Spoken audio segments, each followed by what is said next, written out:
Hi, everybody. It's me, Trae Holiday, and joining me for this interview today, I have Nina Yarbrough with 4Culture. She's the Arts Program Director, and they're here to let us know a little bit more about this funding source that is available to all of y'all. The deadline is coming up. What's up, Nina? Hi, Trae. How are you doing? Doing well, doing well. Thanks so much for joining me today.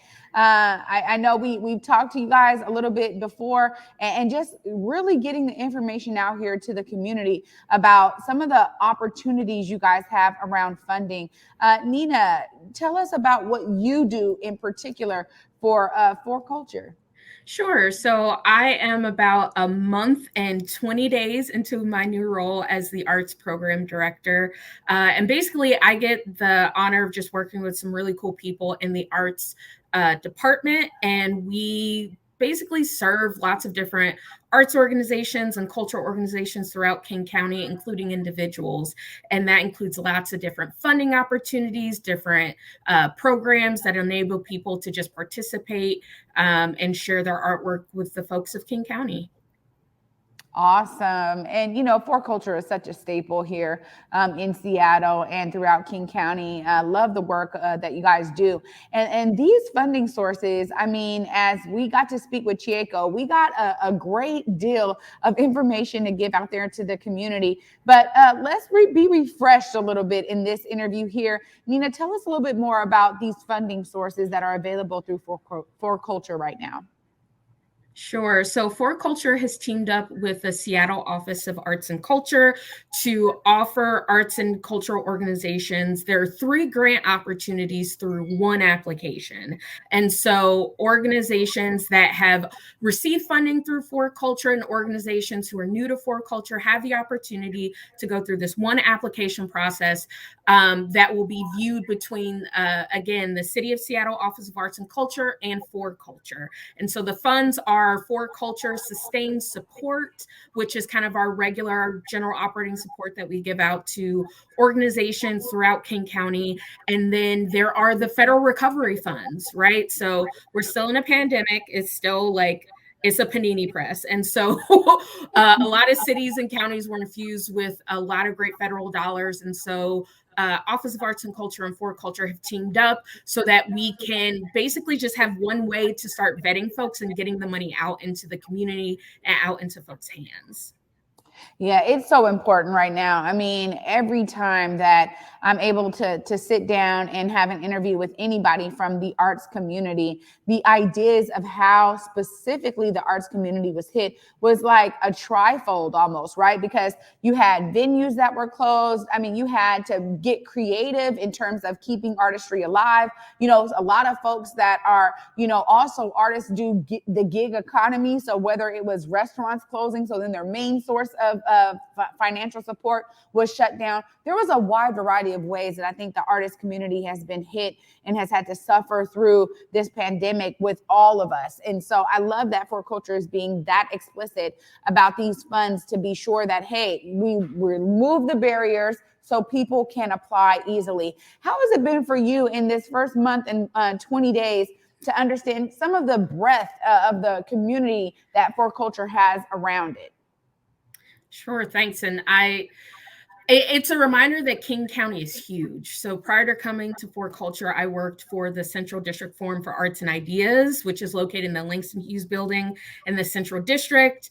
And my life has been pretty contained to Seattle. And I think one of the biggest benefits and one of the things that drew me to 4Culture is it means that I get to look out and see just how broad and expansive and like honestly diverse King County is, because life exists outside of Seattle, right? And I think it's hard for people to kind of see that, but there's so much happening on all the different communities. And so just in this past, my nearly 2 months, I've just been able to connect with and see, I got to go to Nepantla Art Gallery for the first time, which was an amazing Latinx cultural space that is located on Delridge, kind of right between West Seattle and White Center. And 4Culture was invited to for their Dia de los Muertos celebrations to put up an ofrenda. I'm starting to get, information from places like Newcastle, hearing about what's happening in, Kent, Renton, shoreline area. So it's been a reminder, and I think a really awesome opportunity to see just how expansive the county is and how much of a need there is for support of the arts and cultural sector just broadly. Yeah, I think I love that approach that you're taking, Nina, because I think it's so important, honestly, around understanding where people are, kind of the foundation of the arts community in order to understand how to serve it. And obviously, your work before coming here with the CD forum is huge too, because honestly, again, that is based in Seattle, but it still gives you that understanding. And as I'm always talking about, I think so many different things around culture and community are relational. And, being able to be in those spaces and build relationships allows you to understand how the funding can be implemented. What are some of the things that you yourself are hoping that this funding really gets through in terms of to the people that you're looking to serve? What are some of the things you're really hoping you guys are able to fund through these different sources of funding that are coming through 4Culture? Sure. So I think primarily just reminding folks that for 4Culture in the city, 4Culture has this bucket of money, sustained support. It's money that we infuse into the county on a regular basis. And because of the unique situation we're in with the pandemic, what it means is that we're able to invite new applicants into the process. So that normal it's called the sustained support grant, is normally only every 2 years.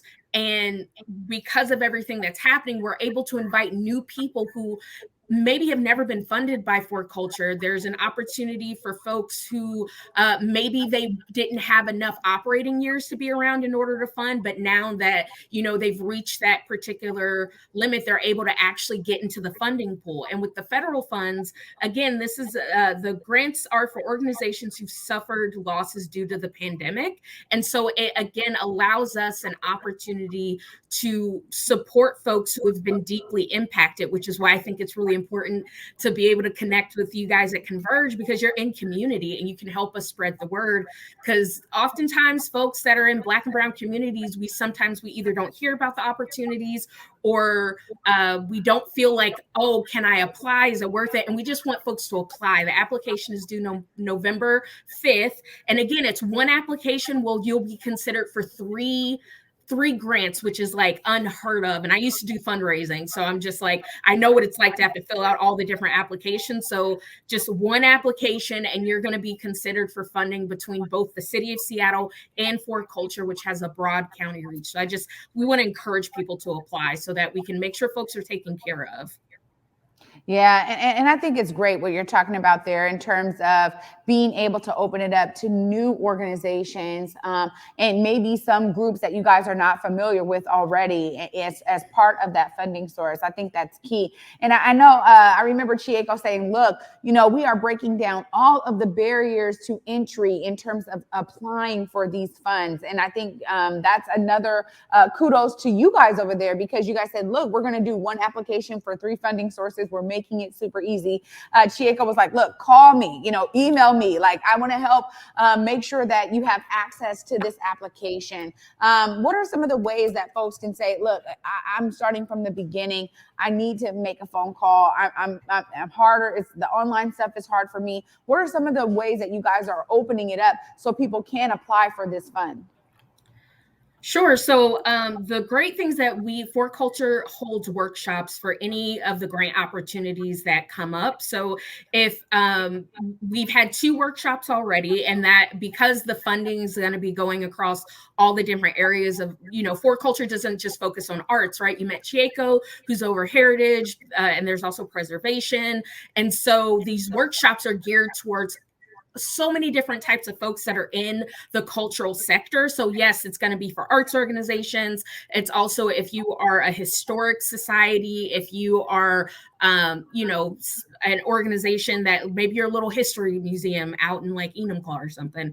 But I would say the website is a really great way to start, but you also have access to so many amazing people at 4Culture who you can reach out to, and also reaching out to the Office of Arts and Culture. And I I would say the best person to contact for the Sustained Support and Recovery is going to be Brett Fetzer. He's one of the arts program managers, and he manages Sustained Support. The man's been doing it for like over like a decade. He knows it inside and out, and he's able to answer a lot of really great questions because he's been doing it for so long. And he's been, you know, when I came into 4Culture, the whole federal funding thing had already been underway. So Brett and the, you know, the other members across the company have just been had their hands in this thing from the beginning. So Brett, you can reach out to him at 206-263-1599, or you can contact him at brett.fetzer. That's BRET.FETZER@4culture.org.